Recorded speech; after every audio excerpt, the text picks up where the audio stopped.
If you'd like online business explained to you in a way that you can actually understand, go to latenightim.com/explain. It's completely free, and I made it just for you. Now, how about an episode? Episode 234. Late Night Internet Marketing. This week on the Late Night Internet Marketing Podcast, I'm going to tell you about the keyword strategy that you should use every time before you create a piece of content. All this and more on the Late Night Internet Marketing Podcast. The Late Night Internet Marketing Podcast. You've been working for somebody else, but you want a business to run yourself. You want to know how to start and where to begin. Can you get out your comfort zone, my friend? Yes, you can do it right when it's late at night. At the end of the day, your dreams burning inside. So keep it up and you will find that you're building your business one night at a time. And now, broadcasting late at night from a little studio in the big state of Texas, your host, Mark Mason. Hey, how is everyone doing? I am your host, Mark Mason, and this is the Late Night Internet Marketing Podcast, where we talk all about internet business, online business, and all the things that implies. I hope you're having an absolutely fantastic week. Last time on the podcast, I talked all about how great the weather was here in Texas, how the snow had gone, and everything was beautiful outside. And then the snow came back. We closed schools again, but the sun is out now. Summer is just about here. And I'm hopeful that this week we're going to have a little more sunshine, get a little more baseball work done. Things are starting to bloom and looking beautiful because here in Texas, we're really getting ready for summer. Spring will last approximately 5 minutes here in Texas, and then it will be blazing hot, but we're going to enjoy it while it lasts.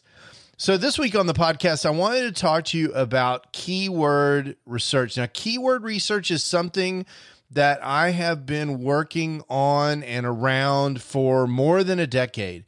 And when I first started working on online internet business, keyword research and search engine optimization, or SEO, as we call it, was sort of a game that we played against Google. And it was like this war of content creators versus Google. And most content creators were in the business of trying to game the system so that their content would rank and be number one in Google search. And there was a lot of activity around this. And a lot of the conversation in the online business space was about how you could game search engine rankings to get a number one ranking so you could get a lot of traffic and then monetize that traffic. And things have changed significantly in the last 15 years. And one of the most important things that has changed is that Google has gotten increasingly smart about how to tell real content from content that's trying to game the system and rank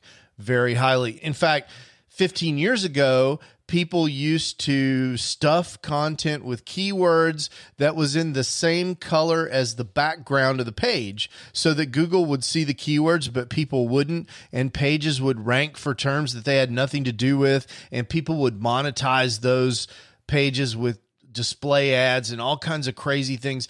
That's come all the way forward to a place where Google is using an increasing amount of artificial intelligence where they're really trying to serve their core mission, which is that when a searcher puts a search term, or what we often call a keyword phrase, into Google, that searcher will be rewarded with whatever is truly the best content for their search intent. Google's gotten a lot better at that.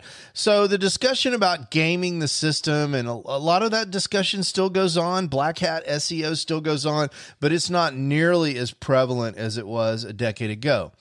And yet we still need to pay attention to keyword strategy whenever we create content, because there's nothing better in the whole world than free traffic from Google. And Google is such a prominent place for traffic to come from that it's got its own verb. I mean, when we talk about finding something, doing research, answering a question, we say, we'll just Google that. Google is so present that it has its own word that's used to describe using Google, and it's really just a euphemism for doing research on the internet. So that's why we need to pay attention, because people still use Google. Even when they don't know they're using Google, they type something into their phone, into their browser, and Google is the search engine that is used to find content on the internet. And we want people to find our content so that we can get eyeballs on the things that we're creating. So with this in mind, I've got 7 steps that I think you should go through each and every time you create a piece of content, whether that's a podcast episode, a blog post, a YouTube video, whatever it is that you're creating. These are the steps that I think you should go through as you think about organic search and keywords that describe your content that will bring you visitors without any paid promotion. And the very first step in this is you need to make sure you understand what it is that you want people to do when they find your content. What is the purpose of your content? What are you trying to accomplish with your content? And who is the ideal person for that content? What is the reason? Are you creating this content because you want people to opt in to your newsletter? Are you creating the content because you want people to purchase an affiliate product that's recommended in your content? Are you creating the content because you want people to like and subscribe to your video? Do you want to help somebody who's got a particular problem? What is the general reason? I think in general, a good rule of thumb is you shouldn't create content unless you have a reason that you're creating it. And what I'm suggesting is spend some time thinking about what is the outcome that you want? What is the reason that you're creating this content? And then once you know that reason, once you understand why it is you're creating the content, what the purpose is, the second thing I want you to do is to imagine what you would type in order to find this content. What is the keyword phrase, the thing that you would type into a search engine that you would expect or hope to find your content at the very top of the list? For example, if you were reviewing the latest Logitech webcam, you're creating a fantastic piece of content that talked all about the latest Logitech webcam, why it was great, what its limitations were, and who it was for, then you would expect maybe to rank for phrases like best webcam for this particular thing, or Logitech webcam model number XYZ, these kind of phrases that normal people would be typing into Google and looking for content that's exactly like yours. You need a list of those. And I usually use a spreadsheet for this. I try to find 5 or 10 things that occur to me that make sense for the content that I'm creating. So I call those sort of base keywords. These are the keywords that it makes sense to me that people would type to find my content. And then what I want to do after I've got those keywords is I want to expand those keywords to include long tail keyword phrases that are related to them. Now, what does that mean? A long tail keyword phrase is exactly what it sounds like. It's a search phrase that has more words in it rather than fewer. So, for example, you might have a keyword phrase, shoes, and you might think, okay, shoes, that's a super broad keyword phrase. As a matter of fact, not only is it super broad, it's also super competitive.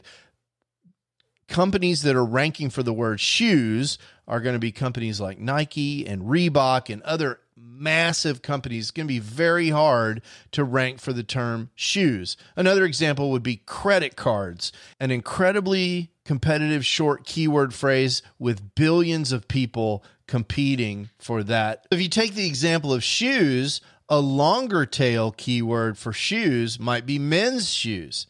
All of a sudden, none of the manufacturers of women's shoes are competing for that keyword. And you can see just by narrowing down from shoes to men's shoes that fewer people are competing for the keyword. And therefore, by definition, there's going to be less competition. It's going to be easier for you to rank. Well, what if we narrow it down further and we say men's suede shoes? Now, there's a fashion statement for you. Men's suede shoes are going to be considerably more narrow than just men's shoes. After all, men's shoes could include work boots and Nike running shoes and a bunch of other things, but men's suede shoes is a really specific niche of shoes. So that is starting to become what we would consider a long tail keyword. Well, how about men's blue suede shoes? Now, that's a really longer tail keyword that is starting to get really narrow. Men's blue suede shoes is considerably more narrow, orders of magnitude more narrow than shoes, which is where we started. And you can imagine an even longer tail keyword like men's blue suede shoes on sale, or men's blue suede shoes with laces, or wide men's blue suede shoes with laces. These are very long keyword phrases, and you might find that for very long tail keyword phrases that are perfect for your content, you may find there are very few, just a handful of other competitors out there that can match exactly those keywords, and that will make it a lot more easy for you to rank. Now, ranking for long tail keywords is a two-edged sword. On one hand, it's much easier in general to rank for a long tail keyword. On the other hand, as we've discussed, there are many fewer people searching for exactly those keywords.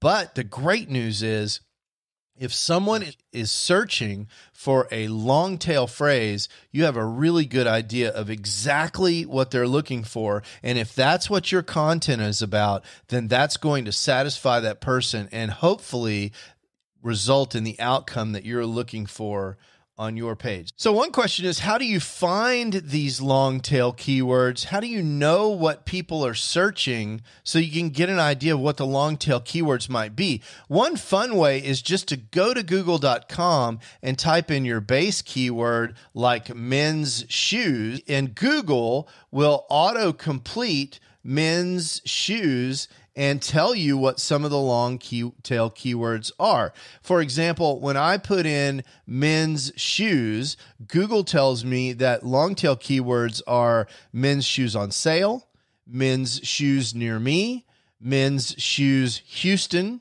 men's shoes casual, men's shoes Nike, and so on. So you can see exactly what's going on. And what's really fun is you can extend that. So let's say that you're reviewing Nike shoes and you see that men's shoes Nike is a long tail keyword. If you extend your input into Google and type men's shoes Nike, you find out that long tail keywords are men's shoes Nike Air Max, men's shoes Nike Jordan, men's shoes Nike Outlet, and so on.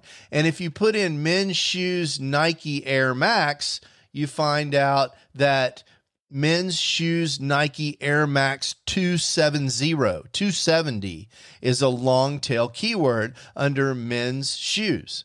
And if it turns out that you are doing a review of the brand new shoe called the men's shoes Nike Air Max Model 270, now you can see that's a long tail keyword. Notice that you can use this in either direction. You can discover that maybe the men's shoes Nike Air Max 270 is a good thing for you to review, or you can be reviewing that already. You can already have made a decision that's what you're going to review, and you can do this research to understand what people are typing to find it. For example, If you put men's shoes Nike Air Max 270 into Google, you find that people are typing React, bowfin, black, so they're looking for colors and so forth. So you can start to see what the different things is that people are searching for around the content that you're trying to create. So you need to make a list of all of these keywords. It's like a brainstorming list of all the things that people might type in order to find your content. And then what you need to do is consider the search intent of each one of these keywords. And what do I mean by that? Let's say that you're selling a guide to play Fortnite, and you've decided you're going to write this amazing piece of content about how beginners can start playing and master Fortnite. And the name of your guide is Mastering the Game Fortnite for Beginners. And you are searching keywords. And of course, you find out that Mastering Fortnite for Beginners is a keyword that you want to try and optimize your content for. And you wonder, what is the commercial intent of some of the long tails for Mastering Fortnite for Beginners? And one of the long tails that you find is Mastering Fortnite Beginner's Guide Free.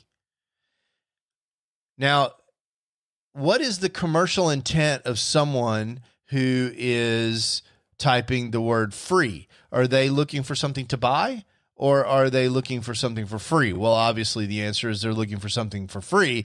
If you're selling something, that may not be the best commercial intent for you.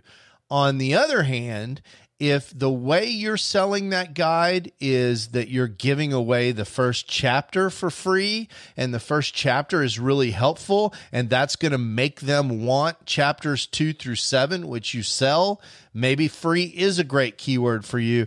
But what you need to do is, for each one of these keywords, see if the keyword's intent, if what you think the searcher intends by typing that keyword is a match for the content that you're creating.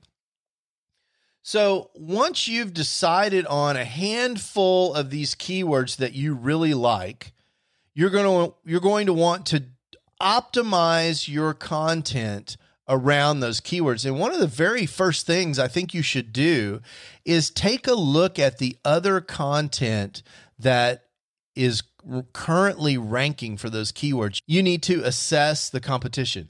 And what do I mean by that? Type the keyword into Google and actually go look at the web pages that you will be competing with once you create your content. Actually go look. And what you'll see is that content covers some topics that maybe you hadn't even thought of that you might want to make a note of. You'll see how strong the content is, how strong the competition is, and you can make an assessment of whether or not you're willing to create content that's good enough to beat the existing content. Because after all, Google is getting increasingly good at surfacing the best content. So your keyword strategy has to include this idea that your content is going to be the best content out there. So you go look and you see that all the content out there is about 1,000 words long. You should be thinking about a 1,200 word article. And you look and you see all the content out there has some good references and it's well researched. Well, you should be considering doing that too. Or maybe there's some images or embedded video. All of these things that you see that make the content out there really good, you should incorporate those ideas into your own comment. Now, obviously, I'm not talking about copying that content. I'm talking about using that benchmarking of other people's content as inspiration to make sure that you don't forget any key topics and make sure you've got a really good piece of content that could be objectively considered the best piece of content for those related long tail keywords. And then you want to go write that content and put it out there. And when you create that content, you're going to want to make sure that you directly incorporate the keyword phrases that you identified that are relevant to the content in a very natural English language way. None of this crazy keyword stuffing stuff that we used to use 10 years ago, where you put keywords into content, even if they didn't make sense.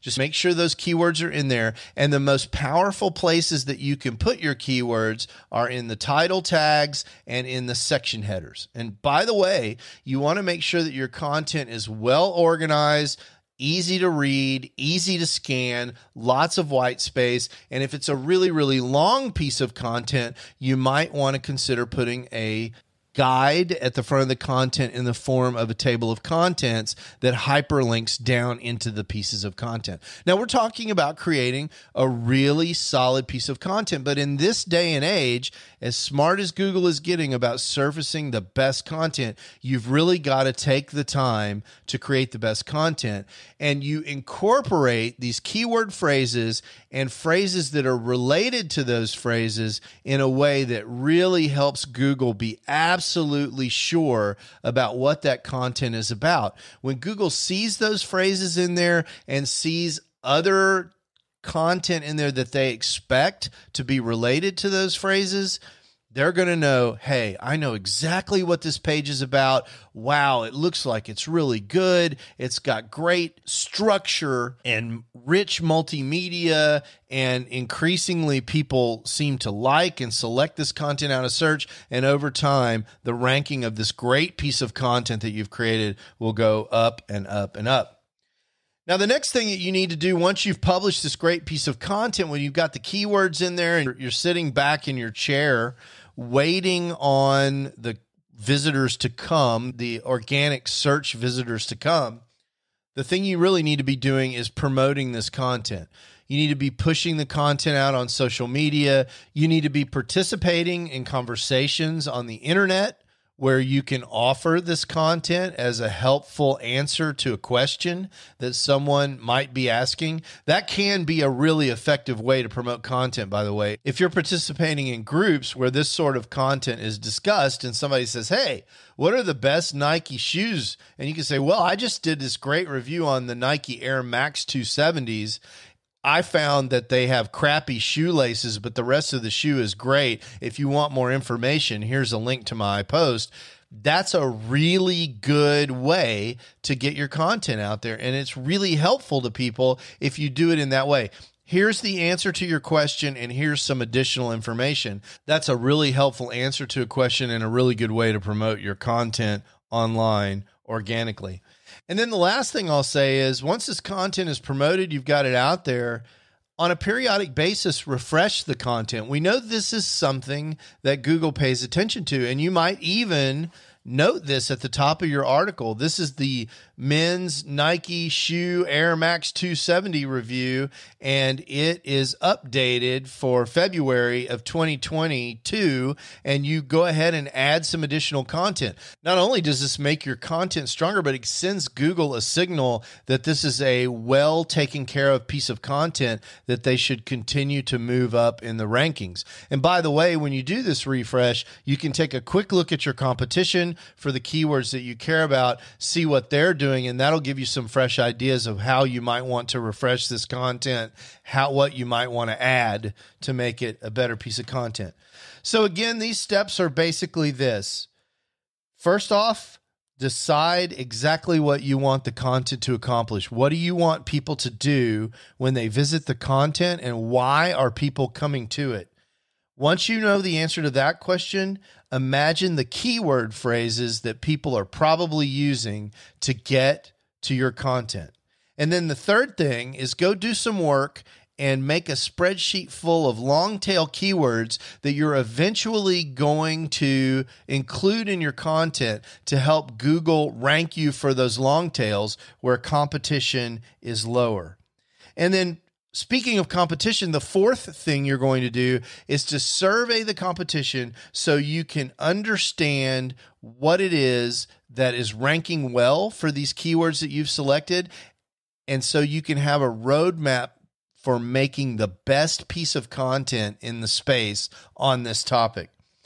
The fifth thing that you're going to do is write an amazing piece of content. And I would say this fifth step, even if you don't do any of these other things, the fifth step is the most important one, because ultimately when Google reaches search engine nirvana, they're always going to return the best content. So writing the best piece of content is always the best thing that you can do when it comes to SEO. And then the sixth thing is, don't forget to promote your content. Just putting it out there and listening for crickets is usually not enough. You need to get the ball rolling by promoting your content on social media and in groups where you're hanging out, where you have good relationships and you can help people by showing them your content. And then the seventh thing that I want you to do in order to create a fantastic piece of content that ranks well in search engines is make sure to refresh it periodically and send Google that signal that says, hey, this is awesome content and I'm taking good care of it. Now, this sounds like a lot of work, and I admit it is more work than just writing a crappy piece of content that's not very well thought out and that no one cares about. But if you take this approach of understanding organic content and you do it over and over again, then what you'll end up with after you accumulate tens or hundreds of articles that are well thought out with respect to keywords is a search engine magnet, a piece of property on the internet that effortlessly collects visitors without paying for a dime of traffic. And that is truly a magical thing. Now it's your turn. What action are you going to take to build your business? One night at a time. Okay, so take some action. You were going to create some content anyway. Spend an extra 20 minutes the next time you create some content thinking through these keywords. Just spend some time understanding why you're creating the content. Do some light keyword research. Come up with 10 or 15 really good long tail keywords and incorporate them into your content. And when you create your content, take a look around and imagine what your content would look like if this next piece of content you created was the best piece of content that you could find on the topic. What would that look like? And that may seem daunting, but at least be moving in that direction. That's what I want you to do this week. Take some action, incorporate more organic keyword research, and use a strategy to rank your content the next time you create a piece of content. Get that done this week. Start to exercise that muscle, develop these habits. And if you do this over and over again, I promise you'll like the results. And until next week, when we speak again, I hope you have crazy, amazing success in your online business. Ciao.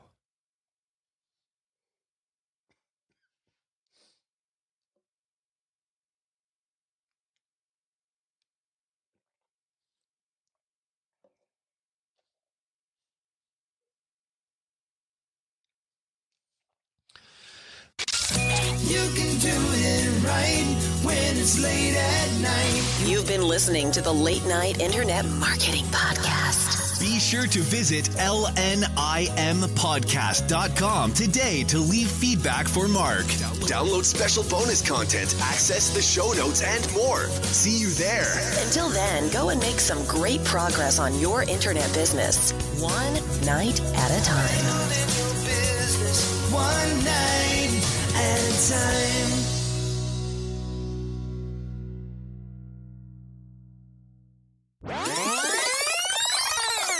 Man, this whole thing with keyword research always takes me back to 2007 when I started my online journey. I had seen a news story about how there was a guy with a website that was making $11,000 a month in AdSense revenue, which blew my mind. This was my introduction to the internet, and I decided I was going to make these content websites, and there was going to be AdSense, and I was going to make money with AdSense. So I decided I was going to create websites, fill them full of AdSense ads, and I was going to make my fortune on the internet that way. And so I started creating sites, and I'll never forget this.